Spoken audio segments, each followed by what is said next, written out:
Hello and welcome back to Rage Gaming and my very first discussion style video for Dragons Dogma 2. As you probably guessed from whatever the title is, it's the big thing going around right now. How good is Dragons Dogma 2 now that we've had some real time with it? There is a lot of derisive opinions about it. To cut to the chase though, I think it's a fantastic game, a really memorable one. I really like DD2. It's been this current gen experience for like an old school style RPG. With that comes a lot of unique fun, a lot of jank and silliness. And for me, it's an absolute contender for Game of the Year. There's just something about existing in this world, moving your character, it feels good. And while I really like this game, I'm also completely fine with acknowledging that it has some serious flaws. Like it's really strong and really weak all at once. No matter what you think about Dragons Dogma 2, it is a big success for Capcom. It's just been officially confirmed to have sold over 2.5 million units in the opening week. For context, the most successful Capcom game was Monster Hunter World, with 4 million units in week 1. For a sequel to a niche game over a decade old, this is a huge win. Despite that though, strong negative sentiment does exist. But what actually are these big negatives that keep coming up in response to the game? Well, we're going to discuss them, so heads up, some spoilers are going to be referenced lightly in the video. Let's begin with one of the major ones,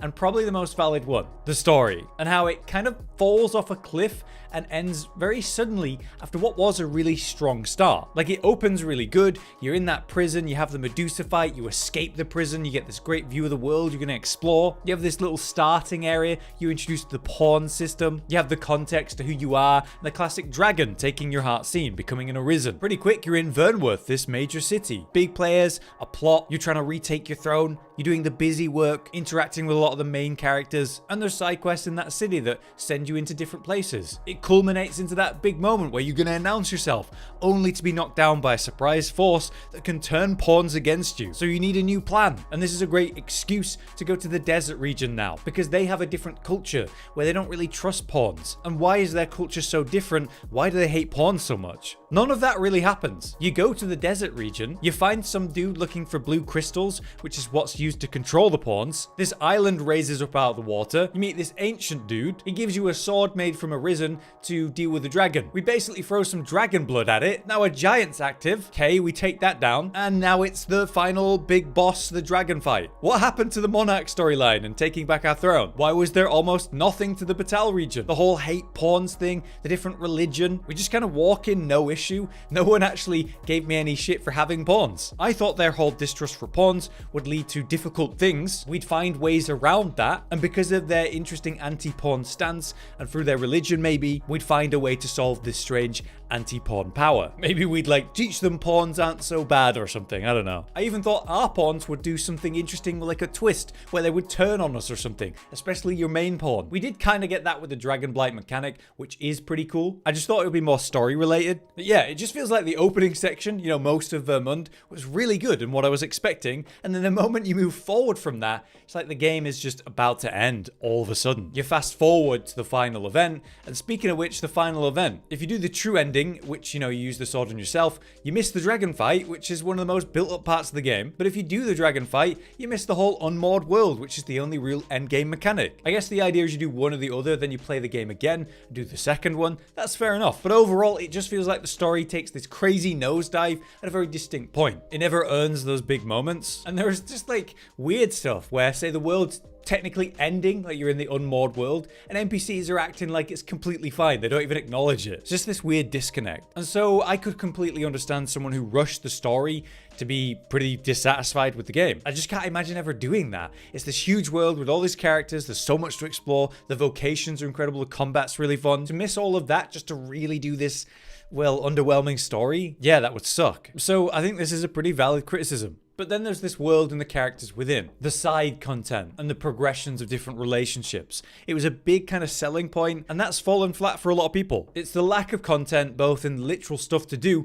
but also the lack of any interesting, unique rewards that make deep exploration actually worth it. After all, even if your main upgrades could be found in a chest somewhere, why not just buy it in the shops of each town that you progress to?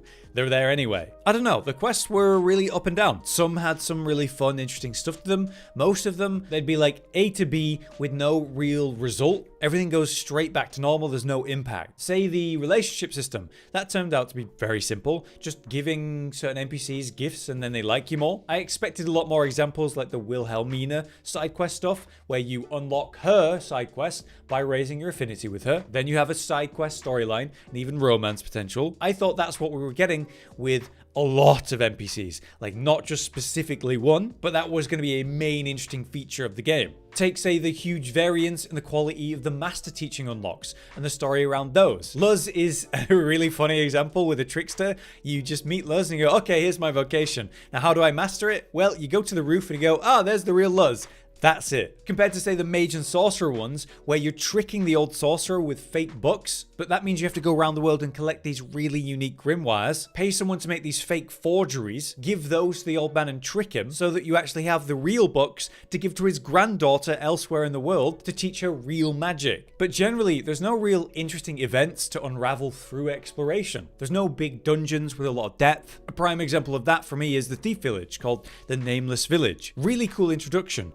Weird vibe as you walk in, people talking strangely to you, you're clearly being lied to, everyone's watching you. You find this hidden challenge on top of the main hill. Physics-based platforming, very thief-based, only for that to be literally 2 rooms and both of the same trap or trick. Stand on one side of a platform, run to the other, jump. Really just underwhelming. The Sphinx, on the other hand, was incredible. What a cool character. The fun riddle theme you can overcome with clever gaming of the systems. Or yeah, just engaging with it directly and engaging with those challenges. For me, it's like the game could have used 10 more of Sphinx comparable things to actually experience. Look at the Medusa fight. That could have been one, but instead you kind of just go in there, jump on ahead, GG. She just didn't have enough mechanics or health or damage or anything really beyond just the classic Medusa gimmick, which is really easy to avoid. A major problem that people have with the content is, say, the Unmoored World and that endgame system. Some surprisingly negative reactions to that, and a lot of comparisons to DD1's Everfall and how they really thought that was better.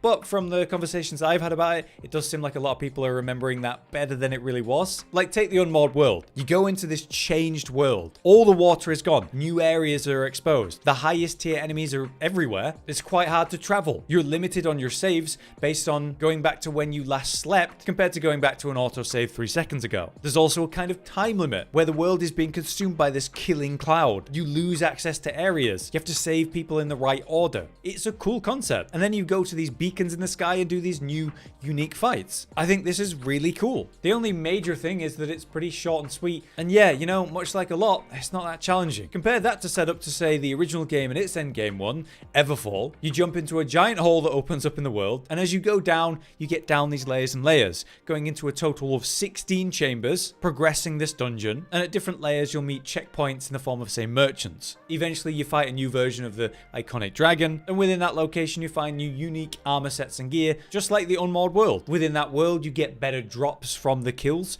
just like the Unmoored World, and you have this really clear goal: collect 20 wake stones and find out what's really going on here. Between the two of them, they're just different concepts, but they're both really cool. One of them, in the form of Everfall, seems to last a lot longer though, and you're not restricted by sleeps or saves, which seems to be an issue for people with the Unmoored World. I think they're both short and sweet, little interesting additions to the end of the game. So I think this reaction to the Unmoored World is just a bit over the top. I do agree that it's not all that challenging, but that brings us to the other main negative people bring up, and that's challenge and variety of that challenge. To be specific about the complaint I see a lot here, it's a lack of enemy variety in the game overall, especially when we're in such a large world. That's a very valid complaint, but I do think there's an aspect here that's not being appreciated. Technically, there aren't a lot of base enemy differences, it's true, but you know, there's a lot of depth to them. All the different enemy types within its own race can be quite unique. I recently talked about this in another video. You've got the harpies, regular ones, which might have different designs to them. You've got the venomous type, which are faster and smaller, the gore type, which are bigger and like old owls with a larger health pool, or the cruel succubus, which drain your health and stamina while they laugh at you. That's one enemy, but there's actually 4 versions of it that play and work differently. The one a lot of people reference and complain about this are the different types of saurians, saying that they're just kind of 4 reskins. But again, they do fight and function differently. They require different elements to beat. They create different problems. Obviously, there's cool new mechanics to the original monsters, like cyclopses forming bridges when you knock them down, riding a griffin to its nest, and so on. There certainly could be more enemy types for variety, but I just don't think it's the real issue. The real issue for me is the challenge and the lack of it. At a pretty early point in my playthrough, I could do the same thing whenever I approached any enemy depending on my vocation. 1 or 2 combinations of weapon skills aimed at the right place over and over. Really, every enemy has the same solution. Stun it, destroy it, or just one-shot it with some ridiculous spell combo, like flare and anything with that. Because of that, you don't feel the variety of enemies at all because you're approaching all of them in the same way. Therefore, yeah, I think this game is overly easy. The enemies generally don't have enough health, they don't deal enough damage, they don't attack fast enough. This is a genuine issue with the game for me, but despite that, again, I really enjoy the combat. The way your character moves, the way you climb stuff, or sometimes you stumble and bumble around, the satisfying hit rate, the impact. The weapon skills are awesome. The physics of the game, how you can abuse that, the funny situations that makes. I really enjoy it, but I also feel no challenge. It'd be nice to have some, but I don't think it ruins the game. So those are the main complaints I see. At this point, I think it's fair to say that the game isn't going to change much from here, but what I do think they can do is add free updates in the future to make the most of what the game has already, starting, hopefully, with a harder game mode. Buff the numbers of the enemies, not just the damage or the health they have, but their attack speed and the way they cycle through their attacks. Obviously, it'd be awesome if you could add more moves and threats or new enemies, but maybe that's asking for too much. And maybe the game could get like a DLC. It gives them an excuse to really develop new content, but how that would look, I don't know. Overall, for me, I found the story underwhelming, and the combat on the over easy side, and perhaps the way they implemented the side content a bit inconsistent. Some of it's really good, a lot of it's so straightforward. But even though I have these issues with the game, I really enjoyed it, and I would still recommend it to anyone interested in RPGs. It definitely has its issues, but despite that, I like it a lot. There's quite a popular post or a meme, whatever, on the DD2 Reddit about all these people talking about these problems with the games, and how, yeah, all that's probably fair enough, but still a really fun game. Let me know what you think, though, and just try to remember that this is a discussion of the topic. If your opinion's different to mine or whatever, I don't mind, that's fine. For now, though, I've been Hollow, you've been you. Thanks for watching. See you next time. Josh, Cotton, and Hollow with the videos, dropping the humor like a hammer on your tippy toes, bringing entertainment on a daily arrangement to take our insanity and turn it into entertainment. Yes, I said entertainment twice, to reiterate that it is nice to look into your faces on a mostly daily basis when you let us in your homes to make the whole world a stage. Goodbye.